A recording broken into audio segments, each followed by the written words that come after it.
po, Air sign, Aquarius, Gemini, and Libra. Kumusta po kayong lahat? Okay, so Air sign, maraming salamat po sa walang sawang pagsubaybay sa ating mga reading. And kung ikaw ay bago pa lang sa ating channel, mag-subscribe na po kayo.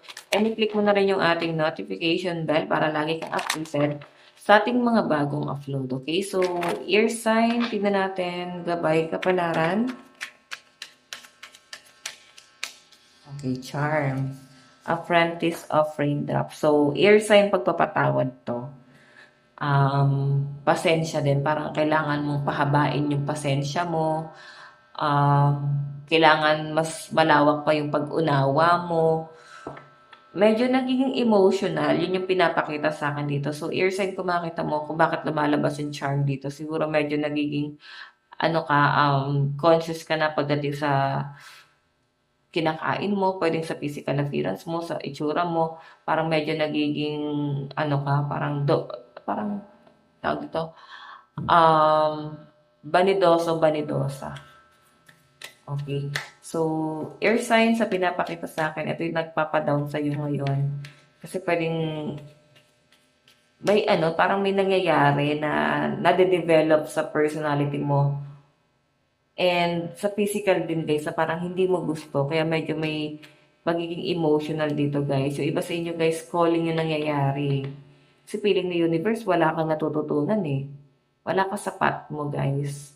Okay, kung bakit guys ganyan ang nangyayari. Okay? Tignan natin, meron tayong revert. So, di ba sabi ko sa inyo, may mga immature na mga air sign dito. And yung iba sa inyo guys, pwedeng pregnancy yan. Okay, baka nagkakaroon na agad ng postpartum. Okay. Tignan pa natin, guys.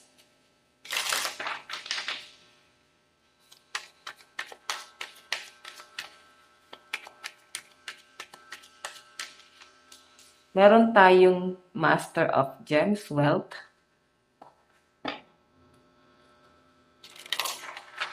Okay. Tagal nag-isip. Kasi guys, ito ha, pabago-bago yung mood na nakikita ko sa mga air sign na nandito. Hindi ka makapagsimula dito sa gusto mo mangyari kasi may mga distraction. Lalo na lagi ka nakapokus sa mga bagay na nawala sa inyo. Pwedeng ex mo yan. Pwedeng sa love life mo na siya yung nagpapamotivate sa inyo na i-force itong bagay na to. Then parang sinusuportahan ka ng person mo. Lahat nawawala air sign. Hindi na katulad ng dati. Namimiss mo yung dati. Nag-overthink eh. Ang daming nagbago. Then parang kahit na mag-overthink ka rito, aware ka na hindi na talaga babalik sa dati. So makaka-feel ka ng um, pagiging emotional talaga ngayon. As in, grabe yung emotion guys.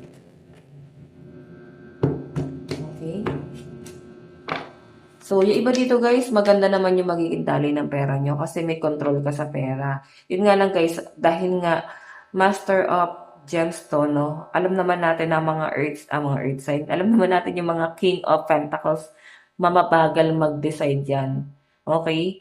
Sure ball kasi sila, like, puro plano, pero sinisigurado nila na talagang plakado yung mga gagawin nila. Kumbaga, hindi sila mag-aaksayan ng oras dun sa ifo-person nila. Ganon sila ka-sure. Okay? May mga kasi, may mga nagagawa kasi ang mga ear sign na hindi kayo guys nagiging wise. Okay? I think yun yung kailangan mong mabago. Okay? Kung paano ka maging wise. Kasi wealth yung lumalabas sa inyo guys, di ba? Nag-overthink. So, iba sa inyo guys talagang more on consistent yung energy mo na nagpo-focus ka talaga sa sa wealth mo. Nag-focus ka talaga sa career mo and kung paano ka pa mas mag-grow. Napakaganda naman po guys na nakakita ko dito kasi Wheel of Fortune to. Okay? Sobrang ganda niyan guys. Meron talagang mangyayari. Ang hindi ko lang guys magandang nakikita rito is yung mga duda mo sa gagawin mo. Nagdududa ka sa kakayahan mo at in parang dinedegrade mo yung sarili mo. Ano tong charm? Strategy. Kulang ka sa diskarte. Okay? Kasi medyo distracted ka. Okay? Pwedeng may dahilan kung bakit ka nade-distract. Nada-down ka at the same time. Kulang sa diskarte. Tignan natin guys, ano tong revert. Meron tayong, ayan, more on manifestation kasi yung ginagawa ng mga ear sign. So, kung meron kang gustong gawin, hindi to guys mangyayari dahil pinagdasal mo lang. Kailangan samahan mo ng sipag at syaga. Kasi hindi siya mabilisan. Magkakaroon at magkakaroon talaga ng resulta dyan. So, kailangan tiyagalan talaga. Ano tong wealth? Meron tayong reservation. Okay? So, sa pinapakita sa akin dito guys, parang pag-i-invest to. Pag-i-invest ang mga ear sign guys. Okay? So, siguro meron kang pinapagawa o ipapaayos and parang kailangan mo ng pera. Okay? Yun yung pinapakita sa akin dito. Then, I think, ear sign, nahihirapan ka ngayon kumita ng pera. Kasi sabi ko sa inyo, kulang ka sa discarte. Okay? Maayos ka mag-isip maayos ka magplano. Alam mo yung mga gagawin mo. Kulang ka lang sa discarte. Ano tong Wheel of Fortune? Meron tayong disturbance. Okay? Ayan o. Iwasan mo yung pag-overthink and nagda-doubt ka sa kakayahan mo guys Nakikita ko naman matatalino ang mga ear sign. Pero yun nga, ando ka sa point na pinagdududahan mo yung sarili mo and parang feeling mo ear sign, hindi ka man lang sinusuportahan or wala kang support na nakukuha. Actually, meron hindi mo lang na-appreciate talaga sa ear sign.